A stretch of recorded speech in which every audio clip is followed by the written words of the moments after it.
আমাদের এই এত বড় বাংলাদেশের একটা অন্যতম বড় আসনের নেতৃত্ব দিচ্ছে আপনাদের সন্তান এবং আমাদের এই ইউনিয়নের আপনাদের সন্তান এবং ভাই। আপনারা, আমি একটা অনুরোধ করছি, আমার বাবার সাথে যেমন ছিলেন সবসময় কাঁধে কাঁধ দিয়ে, আমাদের দুই ভাইয়ের সাথে এবং আমাদের পরিবারের সাথে আপনারা সবসময় আমাদের সাথে থাকবেন। আমাদের যদি কোনো ভুল হয় আপনারা অবশ্যই সেটা নিজের সন্তান মনে করে আমাদেরকে ধরিয়ে দেবেন। এবং এটা করলে কি হবে, আমাদের এলাকার মানুষ কাজ করতে গেলে তো অনেক কিছু ভুল হয়, ভুলগুলো থাকবে না ইনশাআল্লাহ। যাই হোক, আমার পরে আরও অনেক মুরব্বীরা আছেন, আমার সিনিয়ররা আছেন, কথা বলবেন। আপনারা আমাদের সবার জন্য, আমার পরিবারের জন্য এবং সবার জন্য আপনারা দোয়া করবেন এবং নিজের স্বাস্থ্য খেয়াল রাখবেন।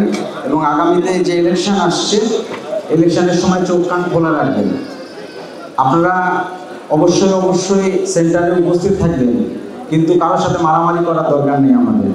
আমরা যতগুলো উন্নয়ন করতে পেরেছি এই গত 10-15 বছরে, এরকম উন্নয়ন তো বাংলাদেশের আগে কেউ কখনো করেনি। আপনারা উন্নয়ন যে আছে, উন্নয়নগুলো দিয়ে তর্ক করতে পারেন মানুষের সাথে মুখ দিয়ে, হাতের ব্যবহারের দরকার নেই।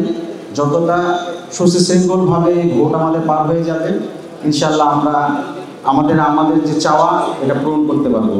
আপনারা সবাই ভালো থাকবেন এবং আমাদের জন্য দোয়া করবেন।